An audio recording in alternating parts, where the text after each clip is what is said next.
Loaded with luxury. The kind of range of new, fast, amazing to some of these old classics is fun to see all at once. A big event brings out the best cars around.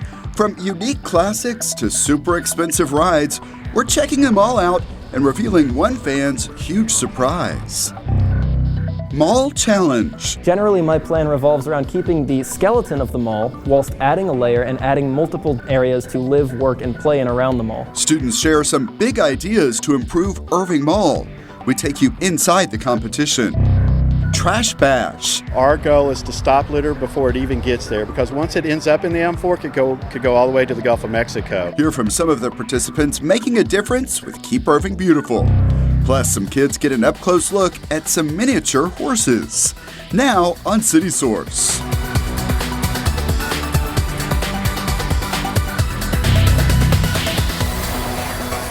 Hello and welcome to City Source. I'm Thomas Gandy. We begin with the event that some believe is becoming a signature event for Irving, the Park Place Luxury and Supercar Showcase. It attracted thousands of people to the Four Seasons Resort, and we checked out a lot of the attractions.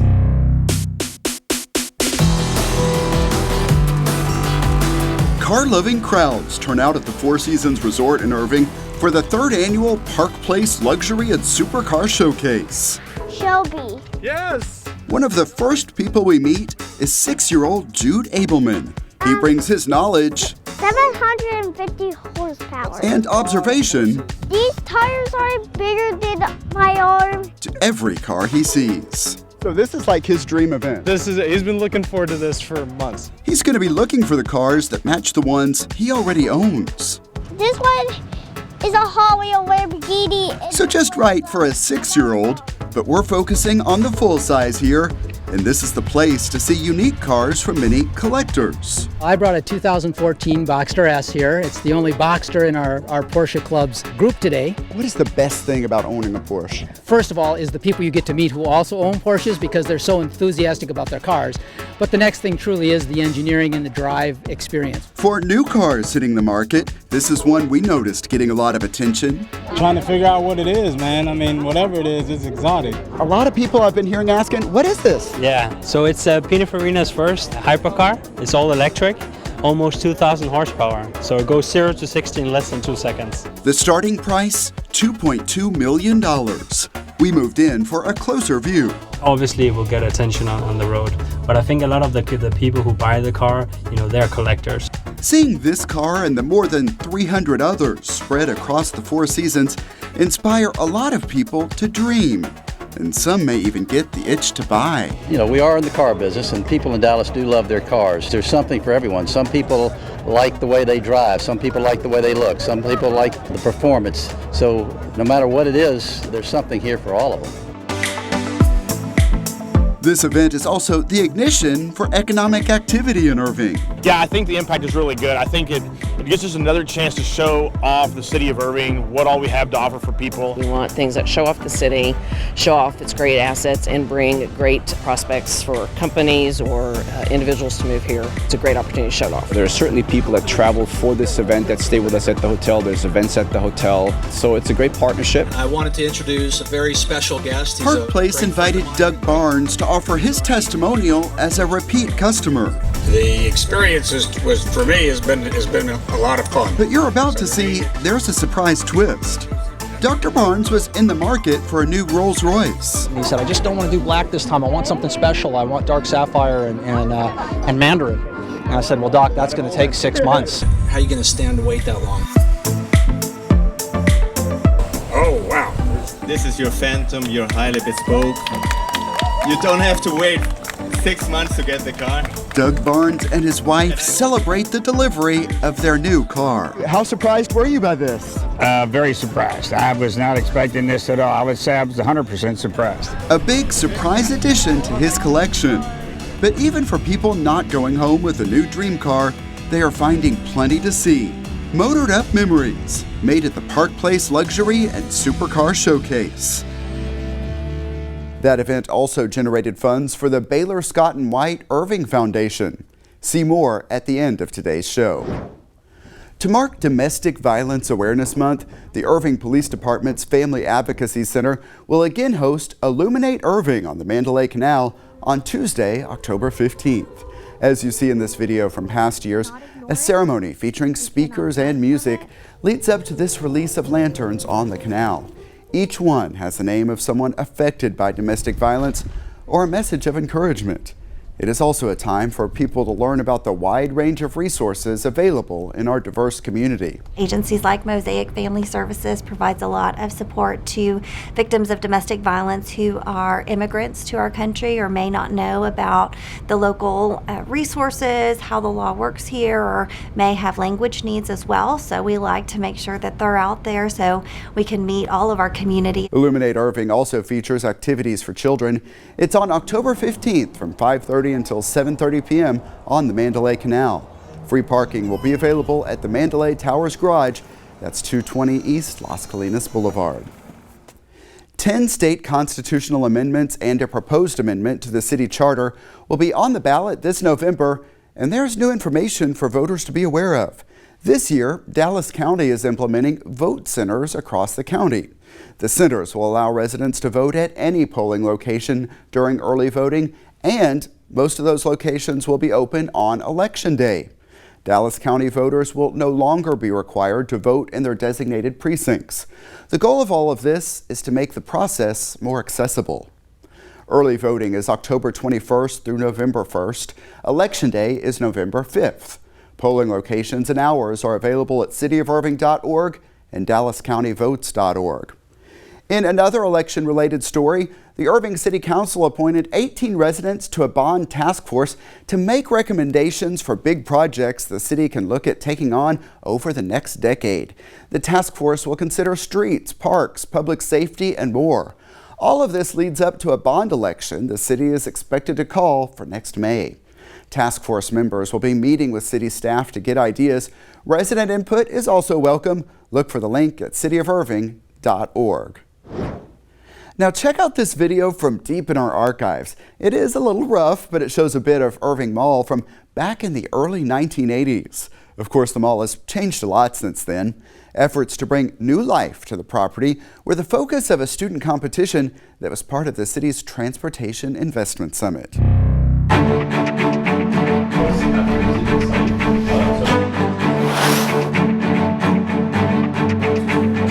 Well, today is the Future Student Leaders Competition as part of the Transportation Investment Summit. It's a student competition with undergraduate students as well as high school students, and the project that they were looking at in this year's competition was the redevelopment of the Irving Mall area. We feel like there's a lot of potential.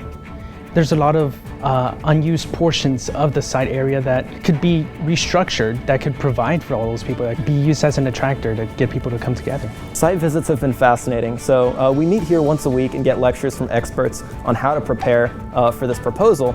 And after every site visit, I go to the Irving Mall and either I speak to the people there, I look at the condition of the interior design, I speak to store owners, I've spoken to a number of them and asked them about their business. The diversity is really what surprised me. And we actually took advantage of this street right here so that the residents can actually come in through here and not clog up traffic. The city of Irving is growing. It's growing tremendously. Every day there are more people coming in through, and you know, there's a lot of reasons why. You have Las Colinas, it brings a lot of popularity. We want to just spread that popularity throughout, and that's what the Urban Site Project was all about, bringing something that the public needs but doesn't know. And one of the neatest things about a competition like this, there's really no boundaries. So there's no financial boundaries, there's no, hey, you can't do this. We don't want to put the physical world constraints to them. We want them to think outside the box, think outside what they want to see. This is a proposed new tile. It's simple, it's inexpensive, it's more durable, and it looks better to the average consumer than the one typically used, or carpet. Generally, my plan revolves around keeping the skeleton of the mall whilst adding a layer and adding multiple different areas to live, work, and play in around the mall. So we have an office structure, which is, I think, approximately 6 or 7 stories high, where you can work. We have multiple different apartment complexes which are geared more towards single or double residencies, and then we have a bunch of single family homes scattered around the mall in areas appropriate for the surrounding area. All of the expertise, all of the kindness that they've been able to grant us throughout the whole summer really made a huge difference on us, and it's an impact. I drive every day with no appreciation for the people who designed the road. I bathe every day, and I don't think about those things. So I hope I can live my life, however that ends up, with appreciation for the people who have designed everything around me. Yeah, and we were at the summit to hear from one of the members of the winning team. The students from the University of Texas at Dallas came up with a concept that involves adding residential space among a host of other changes. The winners get a cash prize, and it is worth pointing out that what the students came up with are just ideas and not actual plans. Meanwhile, students interested in pursuing careers in environmental-related fields are invited to attend the city's first Environmental Career Expo. It's on October 19th from 1 until 4 p.m. at the TXU corporate office. High school juniors, seniors, and college undergrads are especially encouraged to attend and meet with agency leaders and private sector professionals. It is free, and you can register at the website on your screen. And here is another way young people are making a difference. Members of Irving's Youth Action Council are sharing their views as part of a citywide data project. Skateboarding, games, and volleyball. Those are a few interests of today's teens, and there are a lot more. Some might surprise you. Drug pricing. I don't think people know how to properly interact with law enforcement. Laws like zero tolerance. Things that can help the environment. We are discussing that, and that we are kind of concerned about some of the things that we see. We are aware of all the things that are going around us. It's just that we don't really have a say in what we can do. Here, they do have a say. These members of Irving's Youth Action Council are sharing their views as part of a special project with the Sunlight Foundation. The Sunlight Foundation is a national nonpartisan nonprofit that works on government transparency at every level of government. Why do you think it's important for local governments to ask young people for their... This work with the teens is one part of a larger grant-funded project in the city of Irving. This is a part of what we're doing with What Works Cities. Ultimately, it's about using data to help drive our decisions. When you're using data to guide your decisions, you're going to be more efficient, you're going to provide better services, and hopefully end up saving money as well. When I was traveling down 114, it was backed up for maybe 2 miles. And as the city works to make more data available, leaders are interested in knowing what teens want to see. The thinking is that more information will lead to a higher level of interest and involvement. The city of Irving is really focused on its youth and how to make it a friendlier place for families, and so we're looking at how open data can help youth get more engaged in the community. So that image doesn't necessarily represent what goes on in Irving? The conversation gets candid, taking on everything from controversial issues in criminal justice to job opportunities. So it sounds like there seem to be some gaps in career opportunities and career tracks in Irving. Do you all plan to stay in Irving? The community here is really solid, but I feel like I could offer more, help out more somewhere else. I don't think I would like to stay here, or not because it's a bad place. I like it here. I've been here my whole life. But armed with actual data reflecting the local business and job scene, they might see more opportunities. Just one example of how data could make a difference. That's why we're out here talking to them today, is that we want to know what kind of data they're interested in and what issues they're interested in. After this, we're going to get the results that we get from our youth, and we're going to determine what we can do with our open data program to put out data that's relevant to them. What do you think the city government of Irving should be more transparent about? Through the What Works Cities initiative, Irving is putting a bigger focus on transparency. Absolutely. I mean, I personally think it's a nationwide trend. We can maybe be a city that serves as a leader in this regard. It's very imperative that we're involved and engaged because we are the future of this city. Whatever we do with our future and how we deal with it and what way move forward or backwards, that's where the city is going to be going. The teens are proud to be part of this project, one that is getting their input to promote government transparency. I just really enjoyed this. I really did. The Youth Action Council takes on a lot of projects throughout the year. Most importantly, the group works with park staff to develop teen-specific programs. Members meet twice a month. To apply or learn more, go to cityofirving.org/1173. Nearly 500 volunteers turned out at Keep Irving Beautiful's annual Trash Bash. We heard from some of the participants.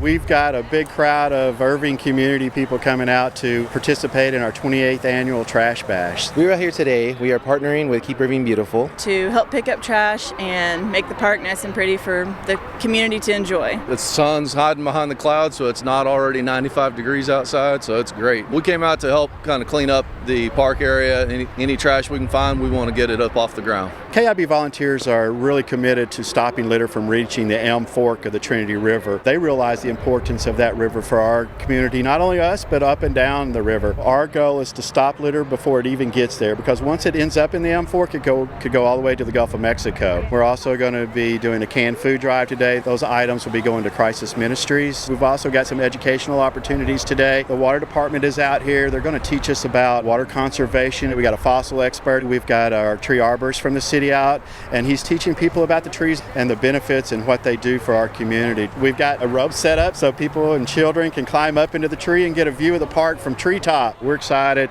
The Irving spirit is alive and well, and it's just I'm glad everybody's here. It's just really nice to be able to give something else back. Not only is it going to be a really good experience, it'll help us team building as well. And so I'm just looking forward to fellowship with our coworkers and doing something good together. It feels awesome.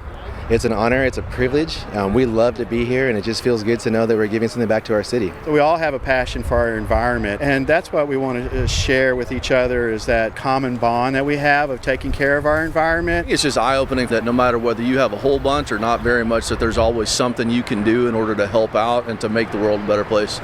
Along with that cleanup, volunteers donated more than 800 canned goods for Crisis Ministries. Keep Irving Beautiful welcomes businesses and other groups to get involved with projects throughout the year. Learn more at cityofirving.org/KIB.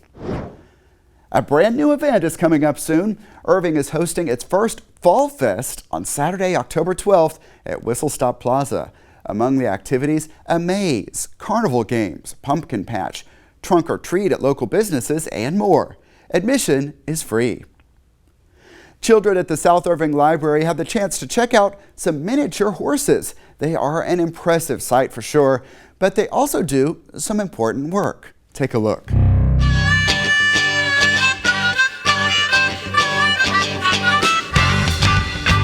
So today we have Equest mini horses at the library, and they are going to talk about the therapy work that they do at Equest, and then the kids will come and pet the horses and get a little meet and greet afterwards. Horses are just like dogs because they come in all different sizes. I am from equest.org. It is a therapeutic riding facility in Dallas. We have our miniature horses. They are our ambassadors. We like to go to schools and libraries and functions, events like this, to spread the word about horses. These guys are actually 19 and 20 years old already. It was nice. It's the first time she's gotten to see a larger animal like that. It's really soft, isn't it? So keeping the kids engaged is really important once they leave school for summer break. So we try to do a little bit of fun activities that are fun and engaging, but also a little educational behind the scenes. Youngsters don't have the privilege of being around animals, and they might not understand the empathy and the kindness that animals give us and take from us. And so we like to give them some information about the horses so they understand a little bit about the horses and what they do and how they do it, and then a little hands-on just so they can have that exposure to the horses. You want to pet the horse?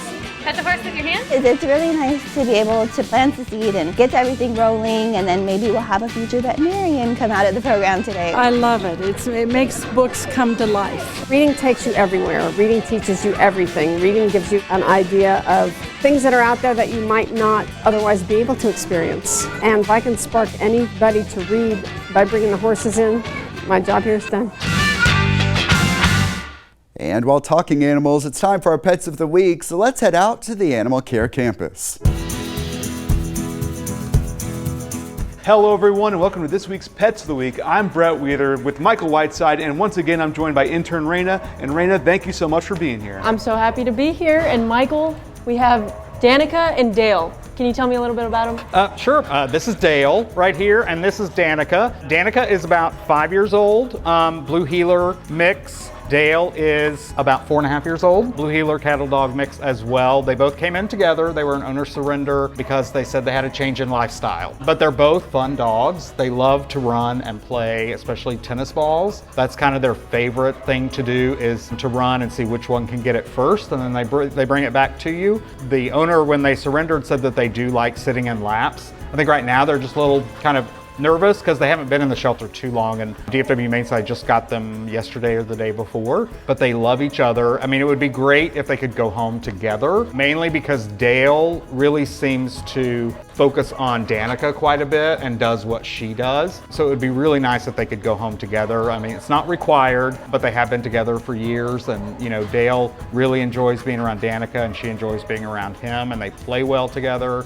So I think once they calm down a little bit, once they get some of that energy out of their system, they probably are going to be nice little lap dogs. And tell me a little about their personalities. They are so close, but they're two different dogs. Oh, most definitely. I mean, Danica, she's pretty sure of herself. She kind of knows what to do, when to do it. Dale is the one he's a little more shy. Like I said, he looks to Danica a lot for what he should be doing. He also is a little bit more of a talker, especially when you're playing and you're getting ready to throw the tennis ball. If you don't throw it quite soon enough, he'll let you know that it's not soon enough. But for the most part, they're pretty calm. Now with blue heeler mixes, you know, blue heelers as a breed typically want something to do. So if you have the time and energy to put in with them, you want to make sure they always have some sort of activity, and because they want to be told what to do, they want an action. So that's kind of as a breed characteristic. But as you can see, I mean, they're pretty laid back. I mean, they're older dogs. They're a little bit older dogs. They're pretty laid back. They love to play, though. They do have energy, and they're going to be great for, you know, if you have a yard, a family, especially with a family that might like to play fetch and do all that kind of stuff with their dogs. They're going to be fantastic.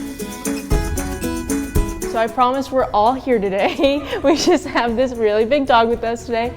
Michael, can you tell us who we have?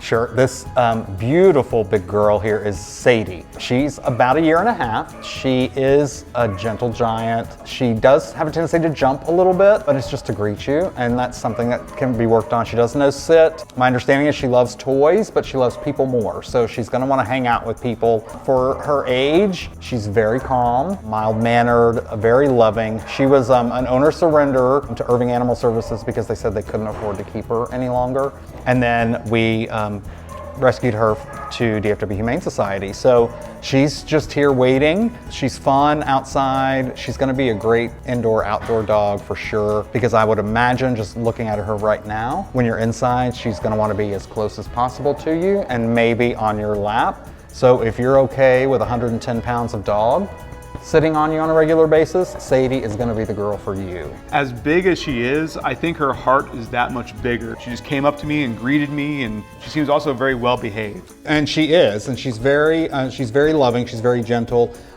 You know, it makes me sort of sad that the owner was not able to afford to keep her any longer, because obviously they loved her, because you can tell she's been loved. And she's just going to spread that love further and further to whomever she goes home with. All right, Michael, it seems like Sadie's very comfortable just sitting here in my lap, even though my lap may not appreciate it very much. But for people who do have an appreciation for larger dogs, there is a special going on for the whole month of October, right? That's correct. Actually, October is Adopt a Shelter Dog Month. So for our shelter, in celebration, all dogs that are 40 pounds and larger, which Sadie definitely falls into that category, are only $10 to adopt all month long, every day that we're open. So if you do have an affinity for larger dogs, come by. We've got a lot to choose from, all types of personalities, all types of colors, all types of breeds, and they're all waiting for you, and it's only $10, and you still get all up-to-date vaccinations, microchip, spayed or neutered, and all the other good stuff that comes along with adoption.